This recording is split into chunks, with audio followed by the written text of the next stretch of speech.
I guess, concerning. What I found interesting, Mr. Penn, is that in your interview with the parole officer, when they asked you about what happened, you said that the victim was on, that she passed out, and that you didn't know that the children were in the room with you because it was dark.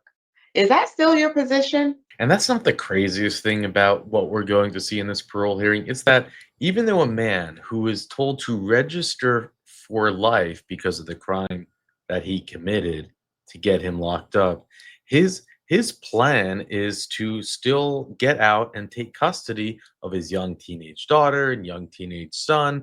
And there's really no pushback on that. He's also going to go move back in home with his wife, who he cheated on to get this offense when he essayed this woman with the kids in the room. So it sounds like a really healthy, plan and a good approach to keeping children safe and whatnot. But anyways, what do I know? I don't have a PhD. I'm not that smart. So anyways, let's jump in and watch this parole hearing. Purnell Penn, 278899. This hearing is being conducted in consideration of the parole application for Purnell Penn, 278899. He is serving a sentence of 8 years, executed suspended after serving 30 months, followed by 10 years probation for sexual assault second, physically helpless, and risk of injury to a child. He is to remain on the sex offender registry for life. As of today, records reflect the parole eligibility date of August 5th, 2024. There is no victim input in this case. There is an offender accountability plan for the offender. It has been reviewed and shows he has completed the short track sex offender program. Utilizing the statewide collaborative offender risk evaluation system, the offender's overall score falls within the high range of risk for recidivism. Utilizing the static 99R, the offender's overall score for sexual offense recidivism falls within the low range. Mr. Penn, this is your opportunity to express to the board why you believe you should be granted parole. You may begin. First, I would like to say I take accountability for what I've done. I'm a full-time father. I have custody of 2 of my children. I have 5 children, and I'm proactive in all their lives. And I don't want them to fall short like I fell short when my father wasn't around. I have an 18-year-old that, he can't figure his life out right now, and he needs me. I have a 15-year-old son, and he's not in trouble, but I would like to get to him before he starts getting in trouble. He's from New Haven. I have a 14-year-old daughter who I just woke up yesterday from a DCF interview because her mom, she's going through something with her mom, and it's either I can get home and get her or the system gonna get her. I have an 8-year-old son and a 7-year-old son who cries for me all the time. I have a father that's sickly. He needs me. He has cancer. And I have a wife who's been here for me, supporting me. And I owe it to her to get out and be a good husband and take divorce marriage counseling, to try to fix what I've done between us. And, she since I've been locked up, she's been diagnosed with sickle cell, and I want to be there for her when she go to the hematologist. And I just need to get back on track, be a full-time father and be a husband again and be a good person in society. Okay, Mr. Penn, we appreciate your opening comments. We're going to ask you some questions, and then we will deliberate and make our decision at the end. Yes, ma'am. Panel member Page will begin with the questions this morning. Thank you, Madam Chair. So, Mr. Penn, what's interesting is that your first comment was, I accept responsibility for my actions. And then you went on to talk about everyone else in the community, aside from the victim in particular, in this case, and the offense that brought you to prison. So I would love to hear what you think your impact on the impact of your actions had on your victim in this case. Devastating, mind blowing. I know I can't speak to her, so I can't tell her I'm sorry. So, I know it's hurtful that it happened. And you pretty much after it happened, nothing like that supposed to ever happen to anybody. So, like I said, I can't apologize to her, but I know that it's hurtful, it's mind blowing and mind boggling. Well, not only that, but victims of sex offense, victims of sexual assault, the impact of the person's actions have long-term effects on those people. Yes, ma'am. And then the fact that that her children were present at the time that this all occurred only makes it even more, I guess, concerning. What I found interesting, Mr. Penn, is that in your interview with the parole officer, when they asked you about what happened, you said that the victim was on cocaine, that she passed out, and that you didn't know that the children were in the room with you because it was dark. Is that still your position? I mean, I know she was doing what she was doing, but like I said, I didn't see them in there.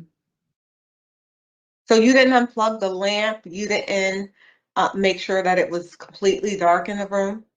Like I said, I own what I did, hands down.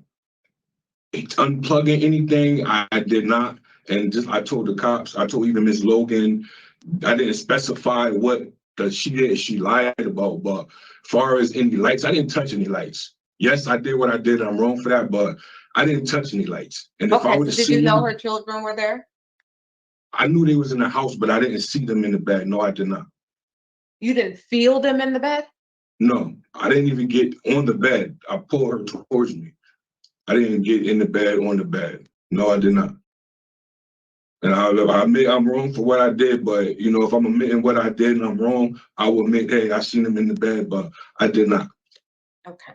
So you said in your opening statement that you had custody of two of your children. Which two Yes, ma'am. children are those? Not I the have names, the ages. I have an 18-year-old son and a 14-year-old daughter. And who are they with right now? Well, my 18-year-old son, he thought he can go figure life out, so he's running the streets in New Haven. And my daughter was supposed to be with her mother, but her mother has mental health, and I guess they went and checked on the mother and found out my daughter was back there, which she was supposed to be staying with my wife in Waterbury. So she So went when back did you get custody of these children? when my son was 7, my daughter was 4. And so what year was your son born? He's 18, 2000. And 6. And so they gave you custody of him when you were released from prison because you committed a crime in 2014 and in 2017. And despite your Well, having this criminal record, they gave you custody of him? yes, ma'am. Because the mother, I went away for a robbery charge when I did 5.5, and I was home, staying out of trouble, whatnot. And I guess whatever happened, they went and found the mom unresponsive on medication, and it was either I take them or the system, and they chose to give them to me. Wow. So why do you think your son is out in the community running wild or Because I'm strict on them, and like I said, me and my wife, I got a house in Waterbury, and we took him out of New Haven and didn't allow them to go to New Haven because he had got in trouble before with some laptops, being around the wrong people. I guess whatever where he so where was do you at. think he learned these behaviors? Well, I mean, you could say me, but I never showed him that. Well, I you're showing him need, it right now. yes, And he ma'am. knew that you had a criminal history and that you'd been in prison. These kids are very, very smart. They You right about know. that. You right about And that. and you're saying that you want to get to your 15-year-old before he starts running amok. What about getting a hold of yourself? That I've been working on myself, man. And Okay. What are you and doing in there all day then? Because I know you took the sex offender program. And I read what you learned in that program.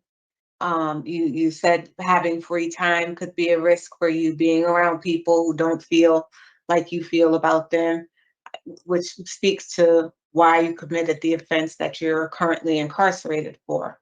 So aside from the sex offender treatment. What else are you doing in there? I've been trying to take the Voices program, but I guess in McDougal, they had a long waiting list. And here, I got on the waiting list, and I guess the lady who ran the class, I don't know if she retired or went somewhere else, but I stay to myself. I read books. I speak when I'm spoken to. You know, I don't. But what else? What are you doing all day? So you've taken this program. I know you're trying to get into more programs, but that aside, what do you do all day? I read books, talk to my children. What books are you reading? Donald Gomes books. I read the self-help, Get Out Your Own Way book. Okay. So why aren't you working in the facility? Because it's a waiting list, man. Okay. I've been here since April 29th, and it's a waiting list. I have been on the job list, but it's other people that was here before me. Okay. And so you're aware of the fact that you are to have no contact with this victim? Yes, ma'am. And do you know that you are required to appear on the sex offender registry for life? Yes, ma'am. Do you know what that entails? Me being registered and people being able to see me on the internet. Right, well, that's just, but if you don't report, like if you move or anything like that, without yes. letting the state know, you can be violated. And are you opposed to taking more treatment when you're out in the community? No, I'm not. I take whatever people offer. Well, it's not I hate when people say that because it's really not what it's what you think you need. No, Like, no, go ahead. no, I mean, when I say whatever offer, whatever's written, I will do. But I will. that's not what we see. Here's the thing: we want you to get the help that you need. We don't want you there just to warm a seat to make us happy. We want you to do what is going to be beneficial for you. Yes, this will be a required course, but we want you to take full advantage of what's being taught so that you don't find yourself in the same position again shortly. So I mean, it's just the wording. Just I appreciate that you're willing to comply, but I would appreciate if you said more that, I need this help. But nonetheless, I'm kind of nervous, but I do need the help. I do need the help, and I'm willing to accept the help. okay. And I'm willing to do the work. So you had a drug score of 3 when you were for your substance abuse. Why do you think that is? Because I was smoking and drinking. And so why isn't there a tier program on your OAP? Oh, there is actually. I see an addiction services program. I was here once again. I was here, and Mr. The guy he runs a lot of programs, Mr. Rex, and once again, he's a counselor and he has a lot of things going on. And I just was supposed to be on the group he just started. Actually, I just spoke to him about 2 weeks ago about it. But they do whatever they feel. Okay. So we did receive a support letter from your wife. It looks as if she is willing to have you come back home and stay with her. I know that you were not working because you were out I guess because you were injured from motor vehicle accidents since 2017. So tell me what you intend to do for work when you're released. I want to go back to the laundromat to where I was working, Top Cat Laundromat. I did good work there. I worked there 5 years, and I'm pretty good with the guy who owns the business. Okay. I left a good taste in their mouth, so I'm willing to go back there and work, or either if not there, other places. And what about you talked about getting your GED when you're released out into the community. Why aren't you working on getting that while you're in there? I had put in an application. I didn't do it in McDougal because people don't mind their business in McDougal, and I didn't want to partake in going to school and people find out, what you in there for, and I might have not have made it out of McDougal. Right. So it's a stigma associated with your offenses. I get it. Right. Okay. Thank you for answering my questions, sir. Thank you, Madam Chair. Thank you, panel member Page. Mr. Schultz. All right. And I have no questions. Give me 1 second. Let's double check.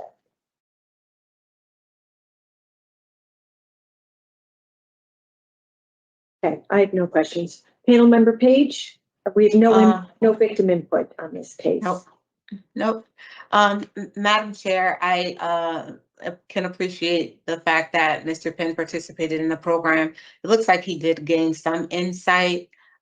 He doesn't have a history of any of these offenses in his history. I do see weapons and robbery and things of that nature. I really do believe that parole supervision would help him kind of hone in to why he committed these offenses and help him get back on the right path, address some of his substance abuse problems, and set him up for work. So I would support his request for discretionary parole today, on or after his, well, that would be today's date. All right, thank you. Mr. Pope? I agree. Okay, I agree too. And conditions? I have no victim, SW, and problem sexual behavior treatment in the community. And I had no pornography. Okay. Okay. I didn't see that in the It was- evaluation, but Well, it wasn't an evaluation, but it was part of the instant offense. I do understand that. I did read that as well, but they just didn't mention it as one of the things in the sex offender evaluation. And honestly, pornography is not illegal. I just, you know, It seemed to be, if that's going to be a contributing factor, right? I get it. yeah, part of Okay. his trigger. So, and a date, it's today's date. Okay. Or, right, in the matter of Penn, 278899, there's a motion to grant parole on or after today's date, August 30th, 2024, with following conditions. Community-based treatment for problem sexual behavior, no pornography, no contact with victim SW. Do I have a second? All those in favor? Aye. All right, Mr. Penn, we wish you the best of luck. You've been granted parole. Thank you, Mayor. You're welcome. This concludes the parole hearing for Cornell Penn, 278899. Fournier, Yep. actually, I need to see Alexander, please. Alexander now? Yes, thank you. And they paroled, and to his credit, he has not yet been revoked. His special parole runs until September 2025, which is just another month from now. So unless he does something crazy, we probably won't see him again because, right, he has to get law. Once his special parole's over, he doesn't go through the revocation process. But again, the whole thing is crazy to me. It's crazy. Maybe he's lying. Maybe it wasn't true. But, you know, so again, think about this. He starts off the entire parole hearing talking about everything except his crime. And then they like catch him and then they're like, whatever, who cares? Get it. Like, why? How is that possible? Not to mention, you know, the whole static 99 thing lowers to reoffend, yet somehow he gets the lifetime sex offender registry, which is very interesting. You don't see that very often in Connecticut, which is confusing to me. Normally it's like 10 years for these, you know, if they don't take these crimes. So, like, how can you have possession of the children? But I don't know. I don't understand this enough. But really what it was is that it was in 2018. So he got, it was sexual assault 2 of the physical helpless, sentenced to 8 years, suspended after 30 months, 10 years probation. And in that was risk of injury to a child, which was sentenced to 8 years, suspended after 30 months.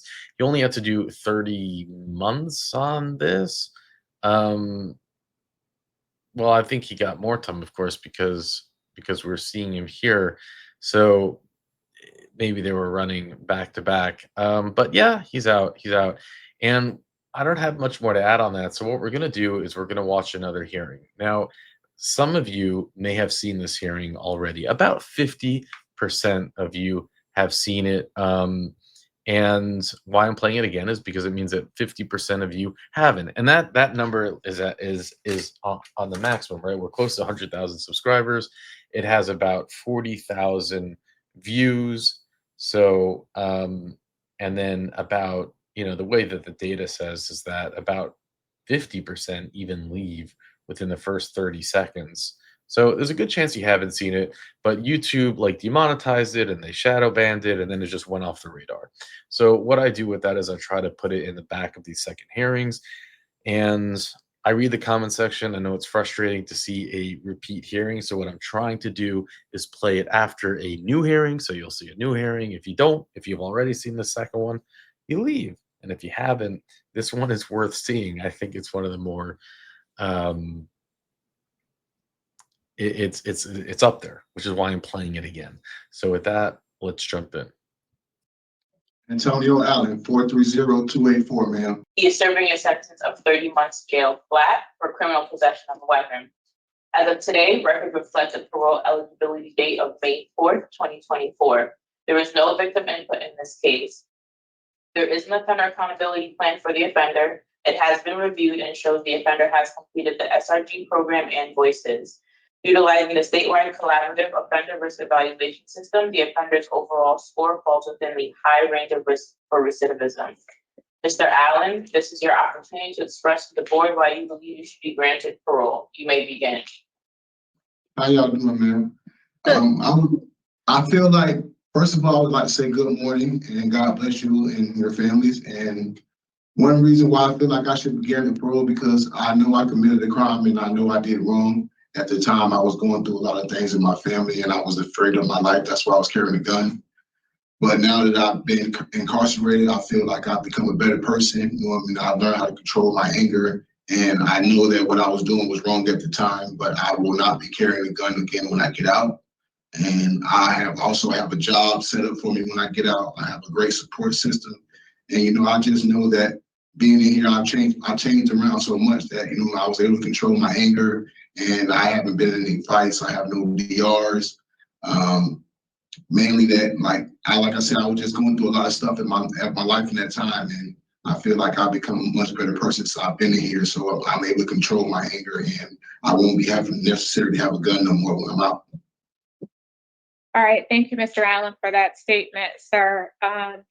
We're going to ask you some questions, and when we're done with our questions, we'll give you our, we'll deliberate and give you our decision. Okay? Best of luck to you, sir. Ms. Turner, we'll start with the questions. Morning, sir. Good morning, ma'am. So I read that you came to Connecticut in 2019. What brought you to Connecticut? I was just really coming up here for a vacation. Like I was just trying to try something different, being living in Florida, and I came up here, and once I got up here, I liked it how it was up here, so I decided to stay. I really only came up here for a 2-week stay because I never really been nowhere, so I wanted to travel, so I came and I liked the place, so I started staying. Well, you've been to Virginia and South Carolina. You have convictions in both states, right? Virginia and South Carolina? In New York, you got a New York drug possession. Yeah, I don't know about Virginia. I don't remember doing anything in Virginia. Okay, well, we can. Yes, it says that it's a failure to appear in VA. You must have gotten pulled somewhere. You had a motor vehicle issue and you didn't show up to court to deal with it. Okay, we can. Oh, yeah, I know what happened. I got pulled over on my way coming up here. That's probably what that is, because that's the only thing I can think of. So you don't have much work history and you're 38. So you mentioned you have a job all set. What's the job you're going to go out to? I was working at the ShopRite in Stratford, Connecticut for 9 months before I came to jail. 7 months. Okay. Yes, ma'am. Yeah. I was guaranteed that if I was to come back to the state that I can get my job back. So I have that lined up. So you've talked to somebody at ShopRite? Yes, ma'am. Do you have anything in writing for us?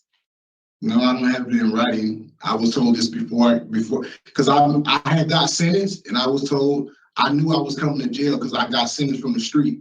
So my manager that was there, Mr. Ivan, was told that once I come back, I could get my job back if I was to come back to the state of Connecticut. Okay. So you committed this crime in 2022, January. You had been working for ShopRite in 2021, and then you started this sentence on March 3rd of 2023. Do I have that right? Yes, ma'am. So what were you doing from 2021 when you stopped working at ShopRite to 2023 when you came into prison? I didn't stop working. I was working at ShopRite until like a week before I turned myself in. Okay. So you also, our records show much different. So you also have a gun conviction in Florida.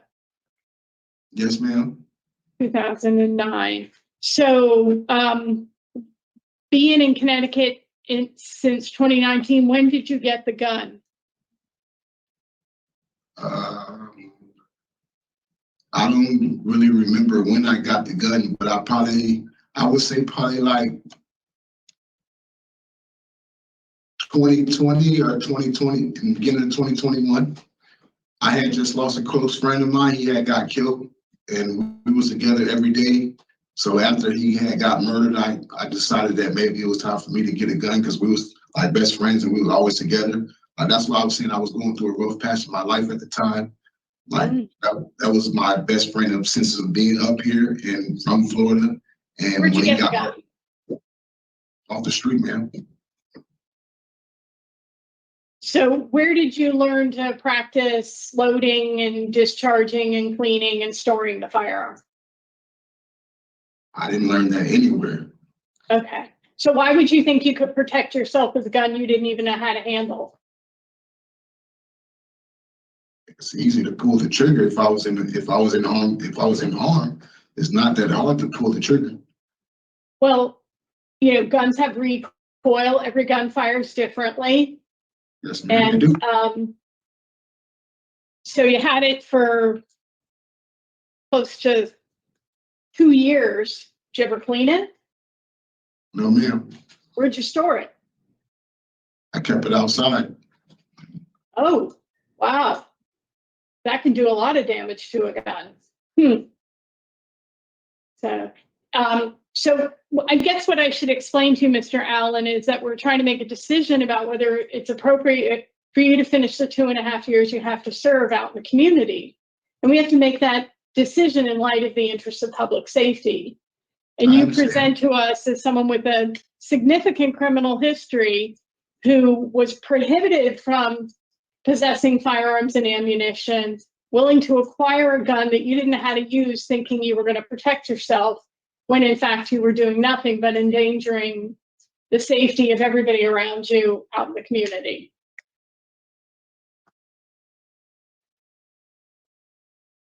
Any thoughts about that? No, ma'am. So part of what you said was that, you were stopped in a motor vehicle as a passenger in a high drug area. And that was part of why you had the gun, for your safety, because you were in Bridgeport. Do you remember that? And do I have that correct? That's not what I said. I said I was going through a rough patch in my life. No, not today. I'm saying in the documents when you were stopped by police and you were interviewed and you were found in possession of a firearm. I told the police that. I don't tell the police anything. I didn't even give them a statement. I just got arrested and I went to jail. What were you doing in a high drug area of Bridgeport? What were you doing in the car? I was living in that area at that time. And I was in the car chilling. Like I was in that area because I used to work at that corner store right there, and I was just in the area because I lived there. Mm-hmm. Were you living on your own or were you with family? No, I was living with another acquaintance. Somebody who I met while I was up here. So you don't have a sponsor, you're gonna need a halfway house? Yes, ma'am. Okay, and your first choice is Bridgeport. That's because I have, like I said, I had a job there lined up, and that's where I know the job is at. But I can go Yeah, but anywhere. there's ShopRites all over the state. I Yeah, understand.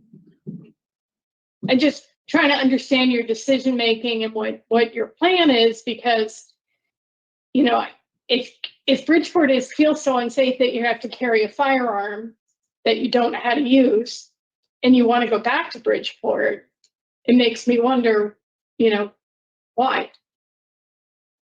I understand. I could go to any other place. I also put New Haven. I just put Bridgeport because it was closer to the job at the time. And so if I knew I was going to go to the halfway house, I knew I have an easy access to make it to the job. But I can go anywhere. That was just the job that I knew I had lined up, so I wouldn't have to go search for a job. So tell me about your great support system. What do you have here? Who do you have here in Connecticut in your corner? Oh, I have a woman who I met that I was living with for, after I caught my case. I've been with this woman for like 4 or 5 years, and she has a child, and you know, she's been helping me since I've been here, you know, telling me, you know what I mean, how to be a better person. And my son is also 5 years old. He'll be 6 next month. So, you know what I mean? Like, I really have them to look forward to, and I really have him to show him something different than what I went through, because I already been through this criminal life, so I can show him something different. So that's the support system I have now. Okay. I guess I'm just a little confused because I understood from your interview with the parole officer you didn't have any children. He's my stepson, and I told her that too. Okay. But you're not still with his mother? Am I still with his mother? Yeah. Yes, I'm with his mother currently right now. That's the woman with the 4 to 5 year old that you've been with 4 to 5 years. Yes, And now you have a child. She has a son. And he's my stepson. I've been in his life since he was 1 year old, and he's about to be 6. Who else is in Connecticut in your corner? That's about it.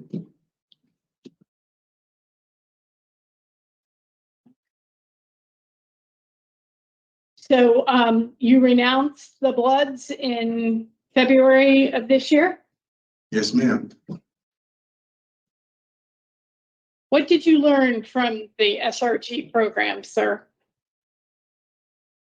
I learned that the gangs is not where it is anymore. Like, I was young when I did that, and that it was a cool thing at the time. You know what I mean? When we were younger, now we're older, it doesn't amount to nothing, because when you're in jail, there's nobody there for you. They're only there when you're doing the negative stuff and the bad stuff, committing crimes. But when you really need them there, like, there's no family there. It took me a long time to learn that. I wish I would have learned it when I was younger, but you know, everybody learns stuff a little different like lately. Did you join in Florida? Yes, ma'am. We had a number of incarcerations in Florida. They weren't there for you then, were they? Oh, ma'am.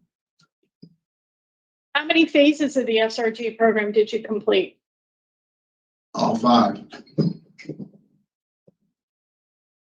What did you learn from the Voices program?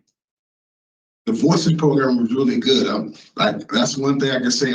It really opened my eyes to, like, because I never really thought about your family and stuff being victims to your crimes. You know what I mean? I always felt like once you come to jail, like, if you don't have like a real victim, like a robbery or something, that you don't have a victim. Now that going to the Voices program, I understand that the people that depend on you and love you out there are more victims than them, because like being, like I said, my stepson, I've been in his life since he was 1, and he see me all the time, you know, going to the park, doing all that stuff. And now that I'm not there, you know, when I call home, he's asking, when am I coming home? And, you know, when are we going to go to the park and play again and stuff like that. So now he's missing me, and like family members that look up to you. And now that you're in jail, they see that what you're doing, they think it's cool. So voices taught me to make sure that I think before I make any actions, and to always just, you know what I mean, know that you can have a victim in any case, no matter what it is.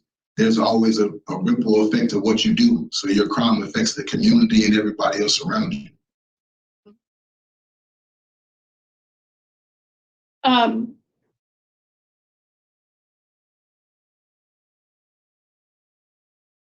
You started that off, and I'm glad that you had that takeaway, because your family does really do the sentence with you. Yes, ma'am. But you do appreciate someone who's, when you commit a robbery, you're actually victimizing somebody who's right in front of you. Yes, ma'am. Okay, because you started off that with saying if you had, did a robbery, there wasn't a victim.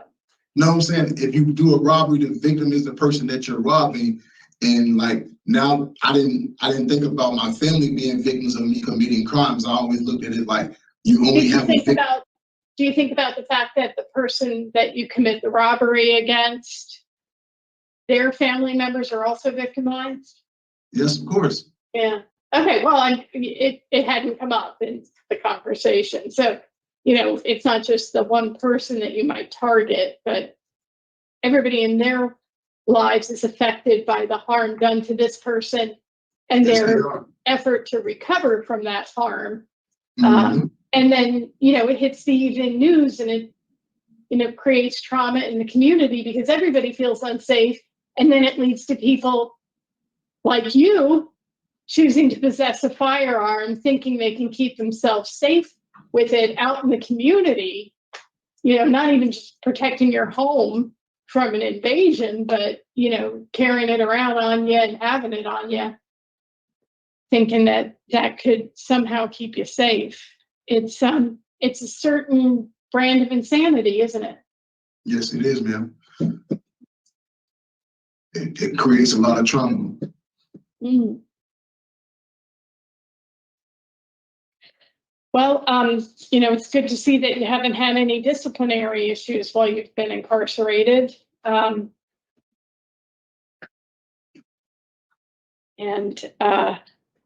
It's always concerning to us when, we meet someone in your circumstances, serving for a gun crime, without any supervision to follow. Because obviously, there's some risk to public safety involved with the offense for which you're serving your sentence. So you had an extensive use of marijuana on a daily basis, and I understand that you're going to pursue a medical marijuana card because it helps you stay calm and relaxed. Yes, ma'am. How have you been staying calm and relaxed in the prison without marijuana? Because we know we can't have drugs here. And that's another crime. You know what I mean? So. Well, we know that drugs are there. They're available, and we meet people all the time who have intox and contraband tickets because they make those choices while they're serving their sentences. But it's got to be a fairly stressful environment, a lot of activity, and a lot of personalities to deal with. So I'm wondering, how do you go from 5 to 10 blunts a day to help you stay calm and relaxed to being in prison without any drugs? How are you coping? I find other activities to do, like work out, play basketball, read books. You know what I mean? So I could do the same thing in the world. It's just if I could have access to it, then I would use it. But why do you think you have trouble feeling calm and relaxed in life? Because you deal with a lot more things when you're in the world than you do in here. You deal with the same people in here every day in your unit. You know what I mean? All the same officers, so you can mainly stay on your bunk and stay away from the activities that are going on if it's not something that you get into. You know what I mean? But in the world, you're dealing with so much different stuff. You know what I mean? You're dealing with losses of family members. You're dealing with much more people and activities of stuff going on. So like I said, Like I can go without it in the world too, but like I said, if it's legal and I can get a car to use it, then I would. But if I don't have As to, opposed to seeking out maybe a therapist to figure out, how to regulate your own emotions so that you can stay calm and that you can deal with stress. I would try that too. I could try both, and whichever one works best. Well, it just seems like the marijuana is a crutch for you not dealing with what's behind your inability to calm yourself and find a place of relaxation in life. It's artificial. And especially if you're going to spend so much time around a young child, they shouldn't be exposed to the stink of the marijuana because that's what you're using 5 to 10 times a day. You teach them other healthier coping mechanisms. Just a thought. All right, Madam Chair, I have no more questions. Thanks for talking with me, Mr. Allen. Thank you, Ms. Turner. Ms. Palmieri? Ms. Turner covered everything. Thank you. Thank you. Give us a few minutes, Mr. Allen, to talk about your case and we'll give you our decision, okay? Yes, ma'am. Ms. Turner, your thoughts? You may listen. Please don't interrupt, okay? So we have somebody who's facing 5 years on the deadly weapon offender registry for his choice to be in the illegal possession of a loaded firearm. He scores high for his risk to reoffend. He has an extensive criminal history, 17 years in Florida and offenses in at least 3 other states. So all of that paints a very concerning picture. It does sound like Mr. Allen is maturing. He's maintaining his behavior there in the facility. He's participating in some positive programs. I would have liked to have seen him take a program through addiction services with a drug score of 3.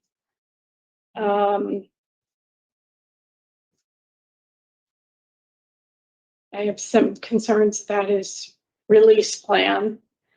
And his decision-making overall is concerning. So, I came in with a denial. I wish there had been a stronger presentation. So I'm interested in what my colleagues heard from the conversation, because perhaps you can offer me some perspective. As we always say, the flat sentence part of it is very concerning. And this would amount to just under a year of discretionary parole supervision. Thank you. Ms. Turner. Ms. Palmieri? So I appreciate all that Mr. Allen had to say for us today. I am most concerned with his criminal history. It's a lot of repeat offenses. He's been in and out of jail a number of times. I'm going to go out on a limb and say he's probably had, a good amount of programming while he's been in and out those other times. I'm happy that he completed the SRG program. But I do not have Mr. Allen granted parole today. He does score high. I appreciate that he got so much out of the Voices program and the SRG program. But, he is in Connecticut a very short amount of time, arrested with a gun, and the co-defendant had a good amount of drugs on as well. So I'm denied. Thank you. So I came in with a grant for Mr. Allen. Many of the things that you pointed out, Ms. Turner, were most of my concerns. But what made me vote in his favor was that, he's saying he has a lot of support in the community when in fact his girlfriend's in another state. Mm-hmm. And he wants to go and live with her dad, and he's not in a position to act as a sponsor. I don't like the friends that he's making, and and I don't like the nature of his crimes.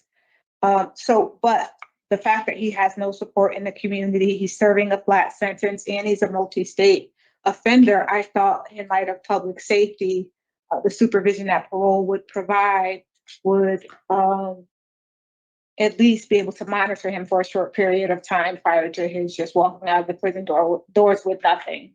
And his criminal history, again, is very concerning. The nature of his crimes are concerning as well. But I just thought that this would be a case where the supervision would be fitting, especially given his history. So I absolutely understand why the denial, because he's concerned. So, Ms. Turner, Neither of you helped me. I'm sorry. No, I'm listening very carefully, and I'm struggling here a bit. I mean, it sounds like he wants to stay here. He does have these warrants outstanding, and whether he knows it or not, he's going to have to deal with them at some point, but they're non-extraditable. He has a job he thinks that he can return to. Whether we like it or not, marijuana is legal. I'm not sure that he'll be permitted to. Well, not smoking. Right. No. I mean, it just really further clouds the judgment. I mean, leave the marijuana alone. Makes you hallucinate, think you need guns for protection.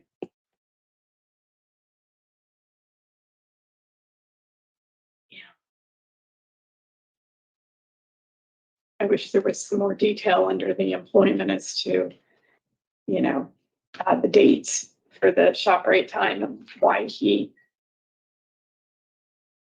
I thought I read that again. No, I don't know. Okay. So Did it say he's got into an argument with somebody? I don't remember if that was. I always get these cases mixed up. yeah, he supposedly worked for them until the time of his arrest, but he was only with them for 7 months. So I'll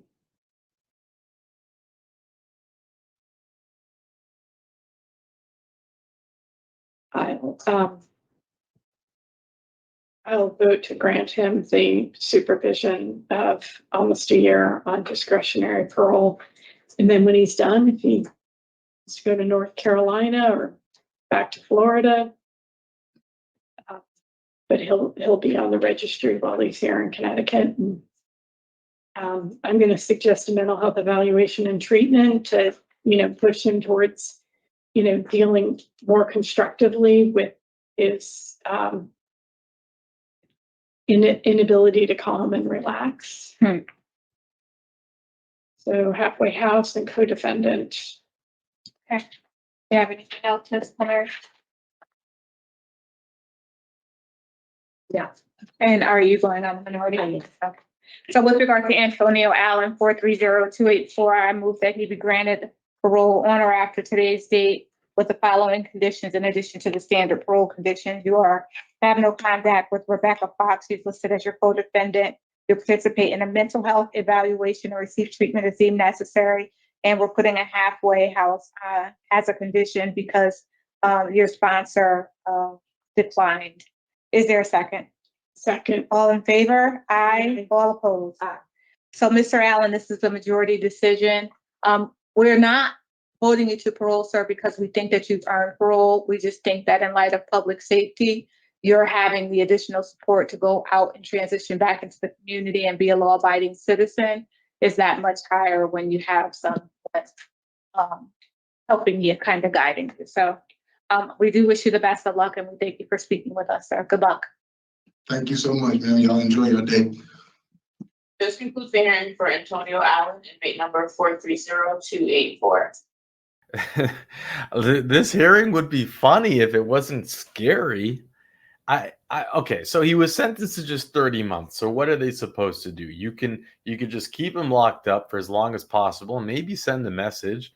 Or they thought, well, they go back on the he needs supervision. He's going to get out there. We should give him supervision. And I don't really understand the logic, because so if he's not on supervision, then he gets, so you're just trying to help him get into good habits. I don't know. I don't really get it, but it was kind of just like a funny hearing, in the sense that he's just, yeah, I used to be a Bloods member. I left it five months ago. I'm gonna smoke 5-10 blunts a day. I'm gonna, my goal is that I want to be a role model for my 6-year-old stepson. It's, he has a high SRT, which is not common. He has convictions. Thank you, Richard, for laying this out, in Virginia, South Carolina, New York, Florida, and now Connecticut. So he's got 5 states going for him. And it's really quite funny how, was it Paige who does this? It's the same parole board member that does this all the time. She has like this obsession with when someone has a firearms charge, she always goes in, have you had training for it? And they're like, no. And then she goes, well, then how do you know how to use it? How can you be safe using it? How can you be that you're carrying a gun and you don't have training? And she always goes down to that message. And to me, it does this weird thing to my brain where I'm trying to like understand what she's saying. And I think it's the same. They're like, what? It's like, how is that the point? He's a convicted multiple felon with the firearm, with, which is probably an illegal weapon, with the VIN scratched off and all of the, and he's, there's nothing good coming out of it. It's not like, and the question's always, well, do you have training? When did you clean it? Where did you store it? And again, it does this thing to my brain where I'm like trying to process the direction that she's taking it. And as a Second Amendment person, I mean, she has all those really good points. Those are great, valid points. Everyone should have the training. You should clean it. You should know how to do all that stuff. But he's like, well, it's not that difficult. I just pull the trigger. And you're like, well, I've seen her bring up in conversations, how are you going to hit your target? She'll say that. How are you going to hit your target if you don't have training? You're going to hit random people are going to get hurt. And again, I'm like, but is, I don't know. Is it just me? But I'm just blown away by that approach. And I wonder, with her kind of proficiency in it, I wonder if she is a Second Amendment person herself. I wonder if she carries. I wonder if she goes to the gun club. It makes me believe that. But to me, it just seemed. I'm trying to think of an analogy for it. You know what it would be like? It would be like, I think, if someone's locked up for drag racing, and then the parole board member would say, "Well, have you had training for drag racing?" And they'd be like, no. Have you ever had training for NASCAR? No. It's like, well, then how can you do drag racing? And the reason it's like, no, you can't be drag racing in public. It's dangerous. You can't carry a gun as a convicted felon, and you're in the streets selling drugs, and it's just okay. I went on my tangent long enough. I don't have any additional information, but they paroled him because of the whole idea that he needs to have some type of supervision while he's out. And it's just I don't know. It is what it is. He was locked up March 3rd, 2023. So it was a year and 4 months at the time of the hearing, and he's getting paroled. He's getting paroled. His full term date was 8/5/2025. So, my math's not good, but it's like a year or something early. Anyways, I'm wishing him the best. I hope that he does well. Maybe it is time that it'll change, but man, I don't get it. Sometimes I think you gotta just send a message, because the logic of needing of it being safer for him to be under supervision, it just makes no sense to me. And thank you, Richard, for all the info. With that, I'll let you go.